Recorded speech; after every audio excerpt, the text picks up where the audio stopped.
These 25 plants do not care how hot it gets or how little water they receive. Some survived a full month in Texas summer heat with zero irrigation and still bloomed. And right now, in the middle of US summer, these are exactly the plants your garden needs. We have perennials that return every year, ground covers that replace your lawn, ornamental grasses, and heat-loving bloomers that go all the way to frost, all for the US garden in full summer heat. I'll give you the USDA zone, the toughness level, and exactly where to use each one.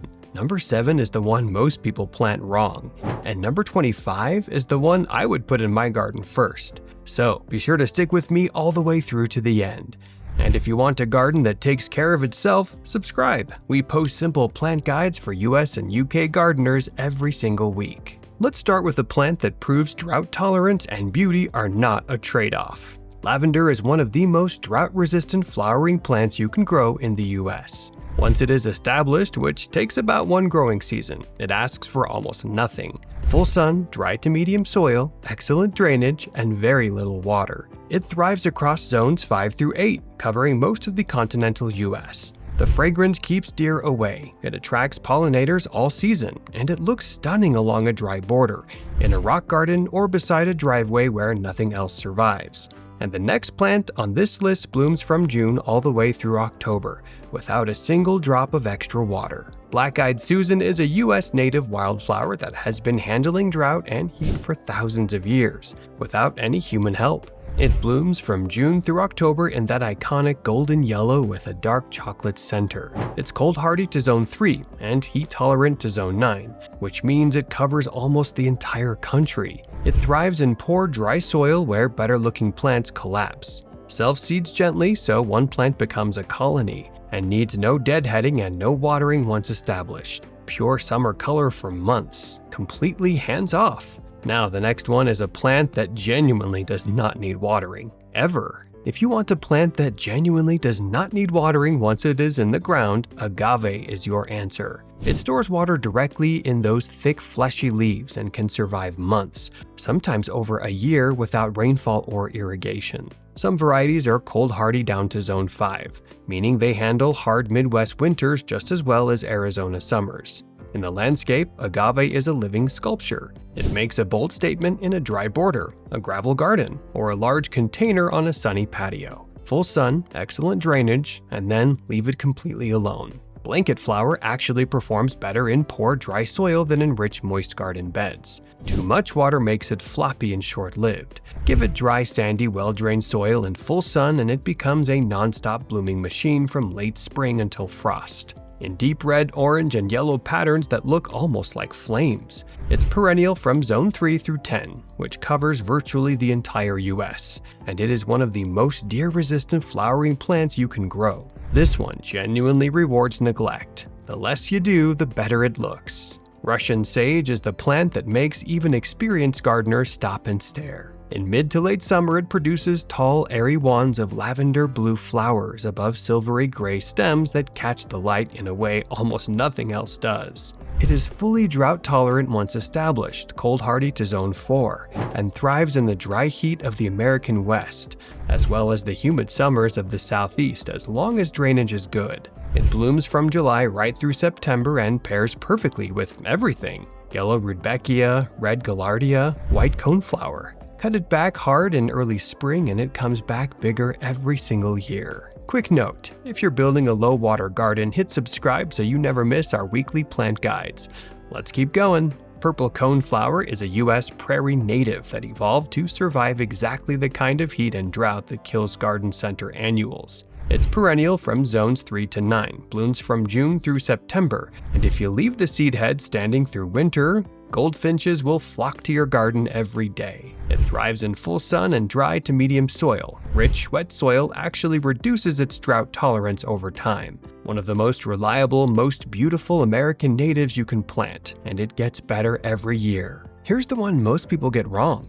Sedum needs dry, gritty, well-drained soil in full sun, not the rich, moist garden soil most people plant it in, which makes it floppy and causes it to rot. Get the soil right and it is indestructible. Low-growing varieties like Dragon's Blood make it dense, colorful ground cover that suppresses weeds and needs zero irrigation once established. Taller varieties like Autumn Joy give you pink late summer flowers and russet seed heads that stand through winter. Cold hardy to zone 3 and completely self-sufficient once it is in the right spot. Yarrow evolved on dry rocky hillsides and brought all of that toughness with it when it came to American gardens. Full sun, poor dry soil, cold hardy to zone 3. The feathery gray-green foliage is aromatic and deer-resistant, and the flat-topped flower heads in gold, yellow, white, pink, and red are magnets for butterflies and beneficial insects. It blooms from early summer through fall, spreads slowly to fill a dry border, and asks for almost nothing once planted.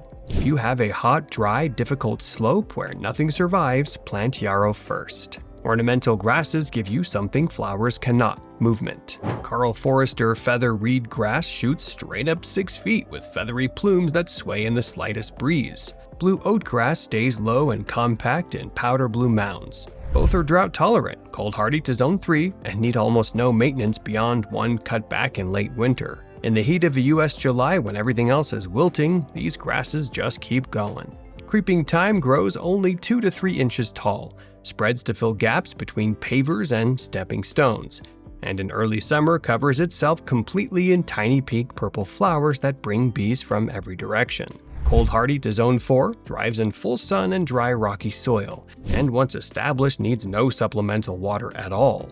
It is one of the best replacements for struggling lawn in a hot, dry, sunny spot, and you can literally walk on it. Portulaca is a summer annual that actually blooms more as the heat gets more intense. The opposite of most annuals. Electric pink, magenta, orange, and yellow flowers cover the plant all summer in the hottest, driest spots in your entire garden. Available at every US garden center and perfect for every zone as a summer annual. Sheer catmint back after its first bloom in June, and it comes back again in August with a full second flush of lavender blue flowers.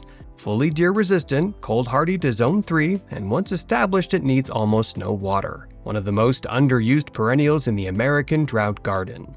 Maynite and Catmint Salvia draw hummingbirds all summer long, bloom from late spring through summer, and rebloom when sheared back after the first flush. Full sun, dry soil, cold hardy to zone 4, one of the most reliable performers in the drought-tolerant US garden. In the warm south and west, Lantana is one of the toughest and most colorful plants available. It blooms non-stop from spring until frost in orange, yellow, pink, and red. Handles extreme heat and drought without complaint, and butterflies cannot get enough of it. Cold hardy to zone 7 and widely available at US garden centers right now. In California, Florida, and the Southwest, Bougainvillea is the queen of drought-tolerant plants, and it actually blooms more when stressed by drought.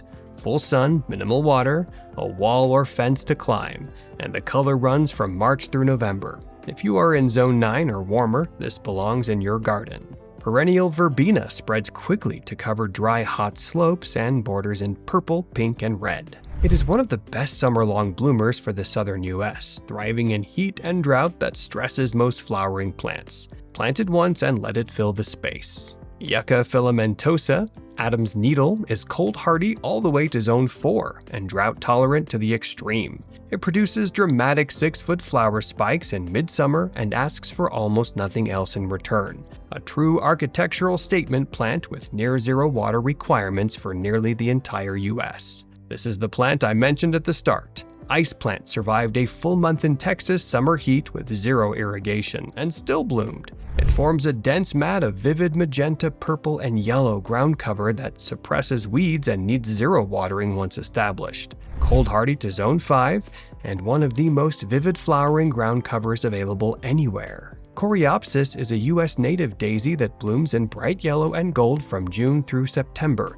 in full sun and dry soil. Drought tolerant, deer resistant, cold hardy to zone 4, and almost impossible to kill once it's established. One of the most cheerful and reliable summer perennials for the American garden. Pentas thrives in the hottest, most humid US summer's conditions, making it perfect for the deep south and Gulf Coast. It blooms non-stop from summer until frost in vivid red, pink, and white, handles heat and humidity equally well, and draws butterflies and hummingbirds to every flower. Rockrose is the secret weapon of California, Arizona, and Pacific Northwest gardeners. It thrives in the dry Mediterranean-style climate of the western U.S., produces beautiful rose-like flowers in white and pink, and once established needs absolutely no supplemental water. If you garden on the west coast and have a dry, sunny slope, this is your plant. Desert Marigold is a southwest U.S. native that blooms for up to 10 months of the year in vivid golden yellow. Full sun, sandy or rocky soil, zero supplemental water once established. It is one of the most generous and low-maintenance plants in the dry American landscape, and it blooms for almost the entire year. Agastache, also called hyssop, produces tall spikes of orange, purple, and pink flowers that hummingbirds find irresistible. It thrives in full sun and dry soil, is cold-hardy to zone 5, and has aromatic foliage that deer actively avoid. One of the most underrated drought-tolerant perennials for the U.S. garden, and one of the best hummingbird plants you can grow. And if this list is giving you real solutions for your garden, hit subscribe. We share the best plant guides for US and UK gardeners every single week. Prairie dropseed is one of the most elegant US native grasses. Cold-hardy to zone 3, drought-tolerant after its first year, and producing delicate fragrant flower heads in late summer that smell faintly of coriander. The foliage turns golden in fall, and the whole plant stays beautiful through winter. Plant it once and it needs no division, no watering, and no maintenance beyond leaving it alone. And number 25, the one I said was worth buying today. Gaillardia Arizona Sun was bred specifically for hot, dry American conditions. It blooms in vivid red and orange from early summer until frost, works as a perennial in zones 3 through 10, tolerates poor dry soil, needs almost no water once established, and looks incredible in a container on a hot, sunny patio. It is the most practical, most colorful, and most foolproof drought-tolerant plant on this entire list, and you can find it at almost any US garden center right now. Which of these 25 are you adding to your garden first? And what is the hottest, driest spot in your yard that nothing has survived in yet? Tell me in the comments below. I read every single one, and I would love to help you find the right plant for it. And if this gave you real solutions for your summer garden, hit subscribe and ring the bell. We post fresh, proven plant guides for US and UK gardeners every single week. Watch this next video on drought-tolerant vines that cover your fence, because once your borders are sorted, your fence deserves the same treatment.